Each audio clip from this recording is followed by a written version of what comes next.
In today's short video, I'm going to speak about 5 downsides of doing a PhD. Firstly, as a PhD student, you may spend a lot of time away from your family. The reality is, PhD scholarships are really competitive, and you might have to move abroad to go where the work is. And this can mean you're going to leave people behind. And this can play in your head sometimes. You can ask yourself, have I done the right thing in moving away?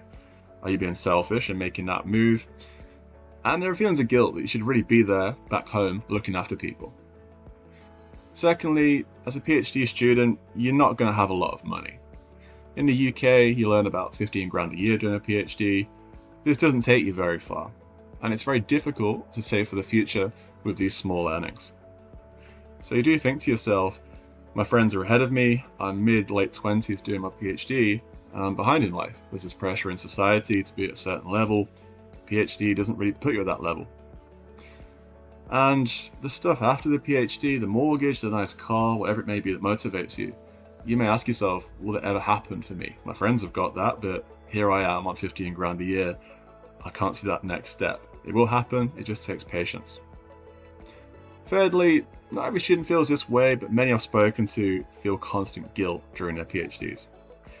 And a PhD isn't really a 9 to 5 role. Some students can switch off after 5 o'clock, I envy them. But there's always something to do during a PhD. There's all sorts of different tasks that are on the back of your mind. And in your mind, you can think to yourself, I haven't done enough. You could do a 12-hour day and still feel like that. Difficult to switch off. I would struggle during my PhD to watch a series, watch a film. I was always checking my emails or thinking of what I should be doing instead. And it's just that feeling that nothing's ever really good enough during a PhD. Number 4, during a PhD, your research can go wrong. This is very normal. All sorts of things can happen. Participants can drop out, you can't control that, but that can disrupt your study. There could be errors in data collection, you may make a mistake and have to do the study again, or certain parts of it at least. And collaborations can end. You might build a collaboration with somebody and they decide to pull the plug. For example, for me being in football, a team could be really interested in working with me on one of my studies, and then a week before they just say, no, sorry, we're not interested now, and you have to go elsewhere.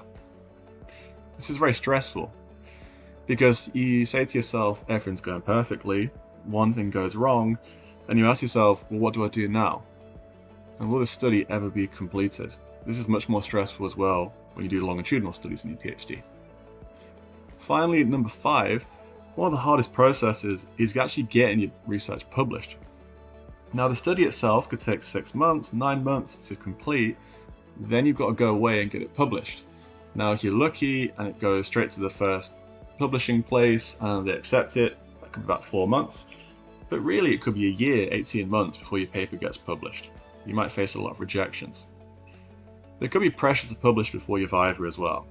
What I mean by that is, in my PhD, I had to submit and publish 4 papers before I could then hand in my PhD and do my PhD Viva.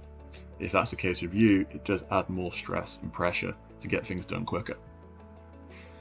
This is tough, this is draining. When your paper's been rejected 3 or 4 times, you just get fed up.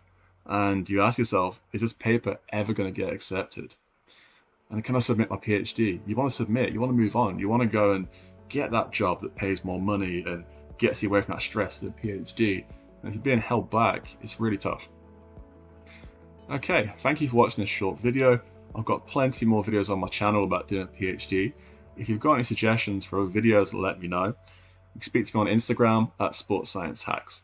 Okay, thanks for listening, and I'll see you in the next video.